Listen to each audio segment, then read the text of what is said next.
a yogi in action. Again, a little story about this. I was with Dadiji in one of the countries abroad, and again, I had the amazing fortune of traveling with Daddy many, many different places. But in this particular country, Daddy was enjoying the service, the big Brahmin family that had been created, a beautiful family. And early morning, after Amrit Vela, Dadiji called the instrument sister, and Dadiji said to her, "What's the tolling for today?" Because you would have seen in Madhuban how Daddy Bholi used to go to Dadiji's room every day, and she would show her the variety of tolis that were there and ask Daddy to select which one should be the toli for class that day. And Dadiji asked this sister, "What's the toli for today?" And the sister said, "Daddy, I've been so busy. It's not my department. Somebody else is looking after that department." Dadiji, the all-round Karma Yogi, said, "But that department is also Baba's department. And Baba is responsible, and you're responsible to Baba. And so that department is also your department." Very sweetly, very lovingly, Daddy made the instrument realize that she needed to have an overall understanding of what was happening in Baba's work, and Toli was also her department. And so, Karma Yoga with Daddy. And another aspect of Daddy's intellect, able to see everything and take care of everything.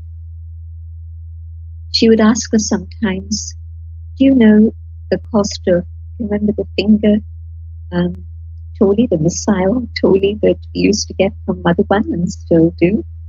And it's called dosha in Hindi. And she would say, "This is the toli, which is the cheapest of all," and she would give us a price. And then there would be another toli, and she would say, "This is the cost of this particular toli, and this is the cost of this other toli." She knew everything about the economy of the yajna. She knew how much every single item cost. She knew the different varieties of rice and how the different varieties had different prices and what should be purchased and kept in stock. So Dadiji, absolutely the Karma Yogi also. So Dadi, the one who was the Raj Yogi, the Bhavana Yogi, Bhakti Yoga. She was the one who was the Karma Yogi. And she was also the one who had Buddhi Yoga, the yoga of the intellect connected with Baba. There would always be something about Baba that she would be sharing, something about Baba that she would tell us about. Nadi's timetable, of course, the timetable of a Raj Yogi. But in particular, I'm remembering the scenes at night. And we would go to say good night to Daddy. And first there'd be a little bit of conversation, a little bit of chit-chat. And then she would say, "Okay, let's start the Gita. This is the Gita Pathshala, the study place of the Gita." And she would start reading the question and answers from Baba's Murli. Then she would read the essence for the Dharana and so on.